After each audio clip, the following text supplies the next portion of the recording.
Okay, so you didn't have like the formal training, but eventually, did you start training with anybody on a regular basis, or how did No, that? so yeah, so like I didn't really like I kind of just got thrown in the ring after, and we could touch that in a minute, but like I've never had like training day with somebody to teach me. Specifically with that goal in mind. Now there's been plenty of times, I've taken advantage of situations and just been like, talk to me, tell me everything you know. Like, but I give credit, and I mean, and it's funny. I give credit to John Phoenix for training me. Uh, I was already 3 years, 2 years. I'd already been working for 2 years before I even met John Phoenix. Oh wow, okay, But I give him credit just because he's just my dude. Like I'm a loyal guy, anyways. Like uh, and John's just he's one of my best friends to this day, and I give him credit because he helped open doors for me that nobody else was willing to. and that's huge. Now I also saw Jason Cross and Rick Michaels listed. Do you know why that is, or what story is there?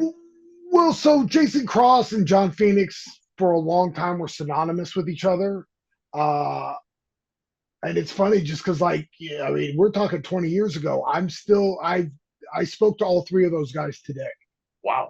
Like, yeah, it's like I said, I'm almost loyal to a fault, but like, if you're my dude, you're my dude.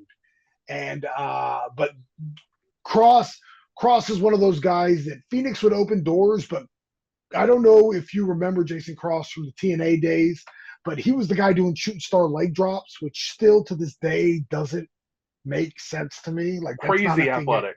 Yeah, Crazy like athletic. it's not. I always say because we came up in the wild side, and we'll touch on that. But like Cross was a better athlete than AJ Styles ever was. Wow. AJ just wanted it more. AJ, AJ got it more in his brain than Cross did. But if we're talking just athletically gifted, Jason Cross was superior, and it wasn't even close. And then Rick was one of those guys that he ran the Wild Side school. And once I finally broke in there, he really took me under his wing. Rick taught me a ton. Uh, not so much holds or but the psychological side of things. Rick helped me out a lot, and Rick still helps me out a lot with stuff. I'll call him with crazy ideas. Plus, he does great gear. He's one of those guys that when I have a crazy idea for gear, I'll touch base with him to see if it's even a possibility or if I'm if I'm fantasy booking how things are sewn. Hey, there's a tip for aspiring wrestlers. If you want to get gear, there's someone to seek out. Yes, yes, and House Show Gear on Facebook. He's my current guy. Rick's busy doing famous people stuff.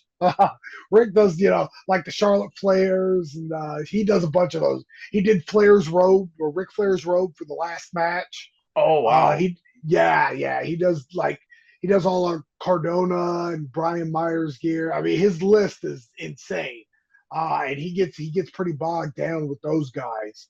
But the guy that does my gear, House Show Gear on Facebook, his name's Adrian Hawkins. I actually trained him to wrestle. Uh, just incredible, incredible. And him and Rick talk, and especially when I come up with crazy, wacky ideas. So that's they're a good combo to have when I need them.